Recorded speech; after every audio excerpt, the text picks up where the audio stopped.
안녕하세요. 이 시간 우리 함께 기도하고 매일 성경 시작하도록 하겠습니다. 하나님 감사합니다. 오늘도 우리에게 허락하신 이 하루를 복되게 걸어갈 수 있도록 지혜와 명철함을 더하여 주시옵시고 또한 아버지 하나님 그 은혜에 따라 걸어갈 수 있도록 하나님의 말씀을 묵상하며 나아가오니 그 말씀이 우리들의 삶의 기준이 되게 하시고 우리 안에 계신 성령님 오늘도 이 말씀이 깨닫게 하시고 알게 하시고 생각나게 하여 주시어서 우리들의 발걸음이 주님께서 바라보실 때 기쁨의 발걸음이 될 수 있도록 인도하여 주시옵소서. 이 모든 기도를 예수님의 이름으로 기도합니다. 아멘.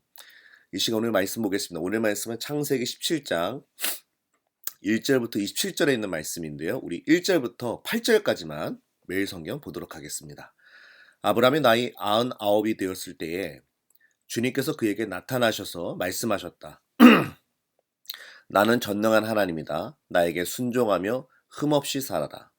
나와 너 사이에 내가 몸소 언약을 세워서 너를 크게 번성하게 하겠다.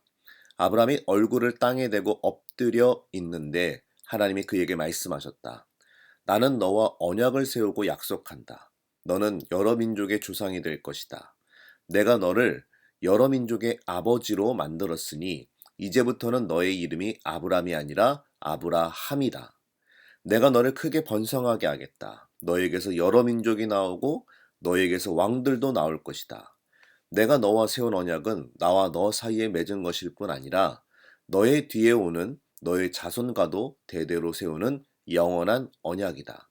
이 언약을 따라서 나는 너의 하나님이 될 뿐만 아니라 뒤에 오는 너의 자손의 하나님도 될 것이다. 내가 지금 나그네로 사는 이 가나안 땅을 너와 내 뒤에 오는 자손에게 영원한 소유로 모두 주고 나는 그들의 하나님이 될 것이다.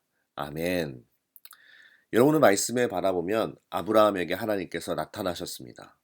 그러니까 86살에 이스마엘을 낳고 그 이후에 하나님이 나타나지 않으셨다가 99세 때에 나타나셨으니까 약 13년이 흐르고 난 다음에 아브라함에게 나타나서 말씀하시는 장면이 담겨져 있습니다. 이 약속하셨던 말씀이 무엇입니까? 내가 너로 이제는 그냥 아버지가 아니라 모든 민족의 아버지가 되게 할 거야 라고 하는 우리가 상상하기 우리가 미처 꿈꾸지 못했던 일들을 하나님께서 우리들에게 부어 주시는 장면이 담겨져 있습니다. 아브라함의 원래 뜻은 존귀한 아버지, 높임을 받는 아버지라는 뜻입니다. 그러니까 한 가문이나 또 집안의 어른으로서 어떻게 보면 높은 지위를 나타내는 개인적인 이름에 한정되어 있었던 이름이라고 볼 수가 있습니다. 근데 아브라함이라고 얘기하는 것은 모든 열국의 아버지, 즉 많은 무리의 아버지를 뜻하는 것입니다. 그러니까 하나님께서 아브라함과 그 약속을 하시면서 이름을 바꿔주셨는데 그 이름이 단순한 한 집안의 이름에서 그치는 것이 아니라 여러 민족, 여러 조상들의 이름이 될 거야. 그러니까 여러 조상들의 아버지가 될 거야 라고 하는 놀라운 하나님의 축복과 사명이 담겨져 있다라고 볼 수가 있습니다. 그러니까 이 이름으로 말미암아 개인의 영광을 뛰어넘어서 모든 민족의 축복의 통로가 너로부터 시작될 거야라고 하는 놀라운 뜻이 담겨져 있다라고 볼 수가 있습니다. 하나님께서 역사하시면 이렇게 우리가 생각하는 한계를 뛰어넘어 우리가 생각지 못한 놀랍고 크고 너무나도 은밀한 그 일들을 우리들에게 부어 주신다라는 것입니다. 마치 사도행전에 나왔던 3장에 나왔던 태어나면서부터 안진뱅이였던 사람이 있었습니다. 여러분 태어나면서부터 안진뱅이로 태어난 사람은 자기가 걸을 수 있을 것이라고 하는 꿈을 한 번도 꿀 수 없는 사람입니다. 자기가 생각하는 한계, 인간적인 한계, 환경적인 한계, 자기가 갖고 있는 육체적인 한계를 분명히 깨닫고 있어서 그 한계 너머에 있는 일들을 생각할 수가 없는 존재였습니다. 근데 그에게 하나님의 사람이 하나님의 사람, 즉 베드로가 나타나 그에게 뭐라고 얘기합니까? 예수 그리스도의 이름으로 선포합니다. 여러분 예수 그리스도의 이름으로 선포하여 그자가 미처 꿈꾸지 못했고 한 번도 생각하지 못했던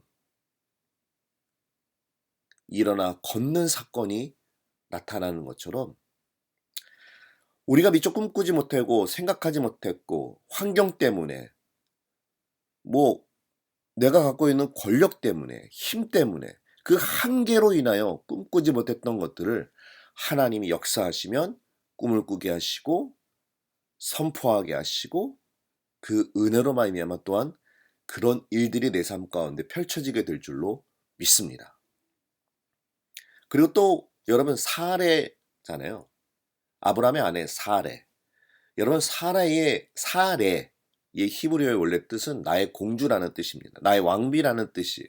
이것도 마찬가지지 않습니까? 어떻게 보면 한 개인적인 그리고 가문 내에서 귀한 여성이다라고 하는 그 제한적 의미가 담겨져 있던 말입니다.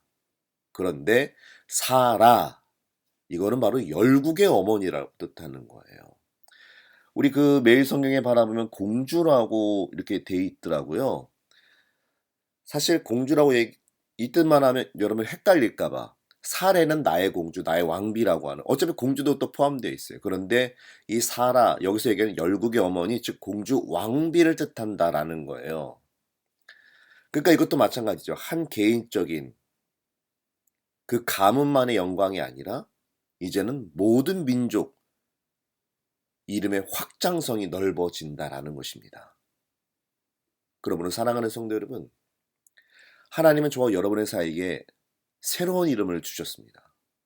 그 말은 무엇이냐 하면 우리들이 미처 생각하지 못했던 그 생각의 파이가 요 정도였다면 우리가 그리스도인으로서 성령의 은혜로 기도로 말씀으로 우리들에게 부어주시는 꿈을 가지고 소망을 가지고 하나님께서 주시는 하나님이 우리들에게 원하시는 꿈은 우리들의 한계 속에 갇혀있던 이 자그마한 생각이 아니라 이 생각을 하나님께서 넓혀 주신다는 것입니다. 하나님은 여러분들을 예배자로 부르셨습니다. 우리의 이름은 예배자입니다. 저와 여러분의 이름은 기도자입니다. 저와 여러분의 이름은 하나님의 놀라운 복 자체인 것입니다. 우리가 복을 따라가는 것이 아니라 복이 우리 예수 그리스도로 말미암아 우리 안에 찾아와야 된다는 것입니다. 그러므로 사랑하는 성도 여러분, 하나님은 저와 여러분에게 새로운 이름을 허락해 주셨습니다. 인간적인 한계에 갇혀있는 우리만에 갇혀있는 그런 얄팍한 개인적인 영광을 뛰어넘어 하나님은 우리를 통하여 우리 주위에 우리 민족이 이 세계가 변화되기를 원하신다라는 것입니다.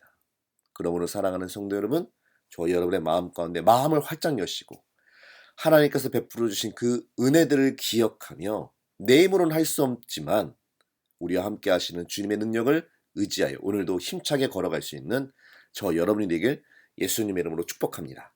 기도하고 마치도록 하겠습니다. 하나님 감사합니다. 한낱 개인의 영광으로 바라볼 수밖에 없는 그 이름을 모든 민족으로 나를 통하여 축복의 통로로 나아가는 그 모든 민족의 이름으로 바꾸어 주신 것처럼 하나님 우리에게 속한 우리의 모든 삶 속에서도 하나님께서 베풀어 주신 그 축복의 통로가 나를 통하여 우리의 가정에서만 머무는 것이 아니라 확장되어서 우리 이웃들에게 이 나라 가운데 온 세계 가운데 하나님의 복이 우리를 통하여 흘러가게 하여 주시옵소서. 그런 은혜가 우리들의 삶 가운데 있게 하여 주시옵시고 하나님 그 은혜로 말미암아 더욱더 하나님을 찬양하고 영광 돌리며 우리는 죽고 우리를 통하여 예수 그리스도의 영광이 가득하게 하여 주시옵소서. 이 모든 기도를 살아계신 예수님의 이름으로 기도합니다. 아멘. 여러분 오늘도 화이팅 하십시오. 화이팅!